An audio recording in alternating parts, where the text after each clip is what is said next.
There's the media hatred of Donald Trump, you know, it's just so extreme that they keep searching for any excuse to portray him as dumb or a bigot. I mean, this is professional offence seekers, not a White House press corps. I want to show you this exchange from a press conference overnight at the White House that set off a whole new wave of reports that, Donald Trump is a racist. Here he is. Said many times that the U.S. is doing far better than any other country when it comes to testing. Yes. Why does that matter? Why is this a global competition to you if every day Americans are still losing their lives and we're still seeing more cases every day? Well, they're losing their lives everywhere in the world. And maybe that's a question you should ask China. Don't ask me, ask China that question, okay? When you ask them that question, you may get a very unusual answer. Yes, behind you, please. Sir, why are you saying that to me specifically? I'm telling you. I'm not saying it specifically to anybody. I'm saying it to anybody that would ask a nasty question like that. That's not a nasty question. Please go ahead. Why does it matter? Okay. Anybody else? Please, go ahead in the back, please. I have two questions. No, it's okay. But you pointed to me.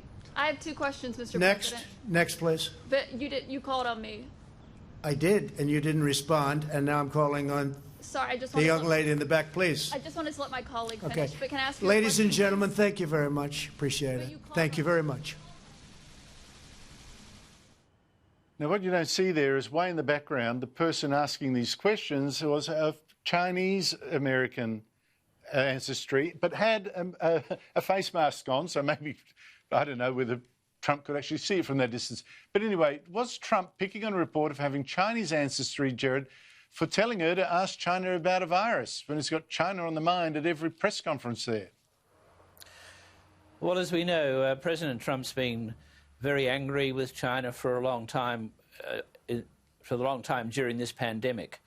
And I think he would have given the same answer whoever asked the question. And he's given similar answers like that before. It's not a racist approach. He's simply saying he's blaming China. And he's very angry about China, and there's reason to be angry about China.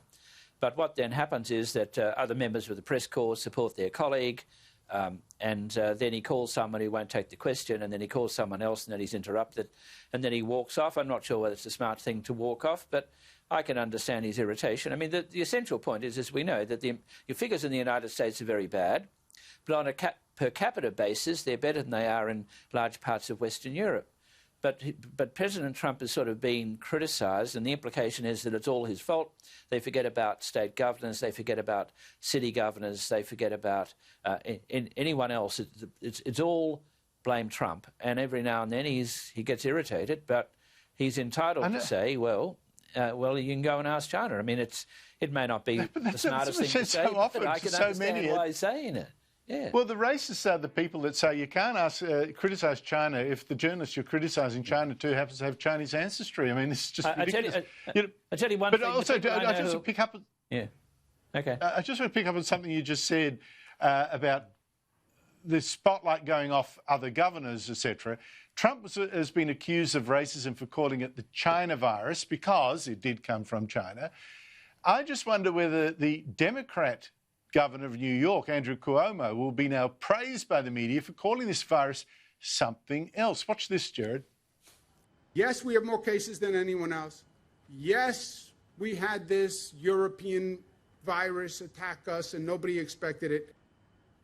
A Democrat calls the China virus a European virus now, Gerard. I'm just wondering, Cuomo actually said that a few times, this rewriting of history, the journalists are going to give this a pass, aren't they? Ah, yeah, that'll be forgotten. That's you're allowed to criticise by implication Europeans, but you're not allowed to criticise by implication Chinese. I mean, I must say the people I know who are most critical of China are Chinese Australians. I mean, they're very critical of China, many of them. But that's another example of a double standard. Look, for years we referred to the Spanish flu of a century ago as the Spanish flu. It didn't come out of Spain, but the Spanish never objected. They got on with life. And so you've now got the European flu coming out of the governor in New York. And that's okay. Tick, tick. That's all right. That's okay. Yeah. European flu. Okay. It didn't come from Europe, but doesn't matter. Gerard Henderson, thank you so much indeed for your time.